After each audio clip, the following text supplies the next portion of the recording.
इधर भगवान शंकर मैया पार्वती के साथ विवाह किए और विदाई के समय मैना मैया माँ पार्वती को बिठा करके समझाती हैं। मैया कहती हैं देवी एक काम जरूर करना। और मैया ने क्या कहा कि करे हो सदा कर पद पूजा और नारी धर्मपति देवान दूजा। मैना मैया माँ पार्वती से सिखाती हैं, कहती हैं कि बिटिया हम जानते हैं आप जगत की जगदम्बा हैं, जननी हैं, भवानी हैं, लेकिन इस जन्म में आप हमारी बेटी हैं और बेटी होने के नाते मैं सीख देती हूँ कि इस संसार में स्त्रियों का एक ही धर्म एक व्रत नेमा काय बचन मन पति पद प्रेमा। एक ही धर्म है, एक ही व्रत है, एक ही नियम है और वो क्या है? अपने पति की सेवा करना। कौन से पति की सेवा करना? उस पति की सेवा करना जो रोज शराब पी करके आए और लाठी डंडे बरसाते रहे?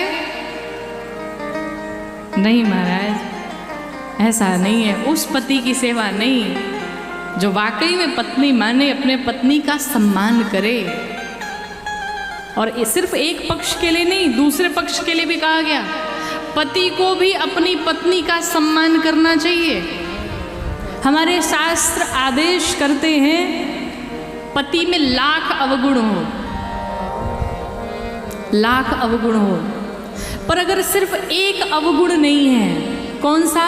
अगर वो चरित्रहीन नहीं है, कैरेक्टरलेस नहीं है, तो पत्नी को चाहिए कि पति की हर बातें सुने। और पत्नी के भी भीतर हजार अवगुण हैं और सिर्फ एक गुण है कि वो चरित्रहीन नहीं है, अपने पति के सिवाय किसी पर पुरुष का कभी स्वप्न में भी दर्शन न करे। तो पति का भी कर्तव्य बनता है कि वो अपनी पत्नी का सम्मान करे। पहले की माताएं कितनी प्यारी प्यारी सीख देती थी, बिटिया ससुराल में जाना और अच्छे से व्यवहार करना। तुम्हारी यहाँ एक माता छूट रही है, ससुराल में तुम्हें एक और माँ मिलेगी। यहाँ एक पिता छूट रहा है, ससुराल में एक दूसरे पिता तुम्हें मिलेंगे। अपने माता पिता जैसा ही व्यवहार करना, ये पहले की माताएं समझाती थी।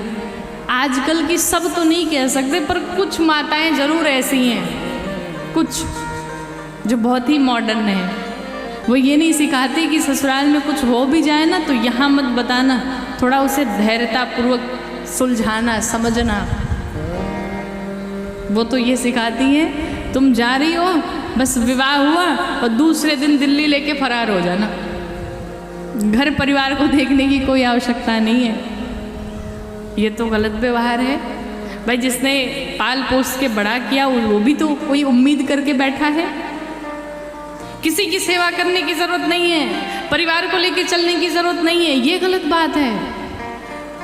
बूढ़े वृद्ध हैं, उनकी सेवा कौन करेगा? परिवार को लेके। और सबसे आजकल जो कहें तो बुरा कार्य है,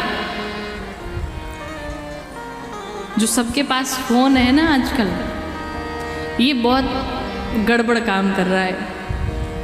फोन का यूज भी है, मिसयूज भी है।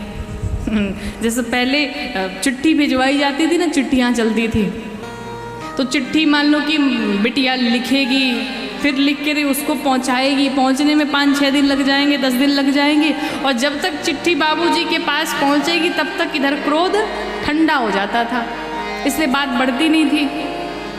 और आजकल क्या है? आजकल जैसे ही सासू मैया ने कुछ भी मुझसे निकाला, जैसे मुख से निकला मम्मी के पास फ़ोन पहुंच गया, और जैसे ही क्रोध में फ़ोन पहुंचा उधर से मम्मी भी कहती तू चिंता मत कर, कोर्ट कचहरी हम लेके चलेंगे, एक रिपोर्ट की बस ज़रूरत है। जब क्रोध आए ना उस समय शांत हो जाइए, क्योंकि परिवार आपका है, पति आपका है, ससुराल आपका है, पूरा घर आपका है, पर उस क्रोध में उठाया गया एक कदम आपके पूरे गृहस्थ जीवन को नष्ट कर सकता है। वाणी कैसी हो? कंठ श्री कंठ तेरा कोयल के समान होए, और होठों की लाली तेरी मधुर मुस्कान होए, भला एक बिंदिया तेरी नेकी की लथनिया तेरी, लज्जा है बेटी तेरा गहना, इस भांति रहना जाके ससुराल में।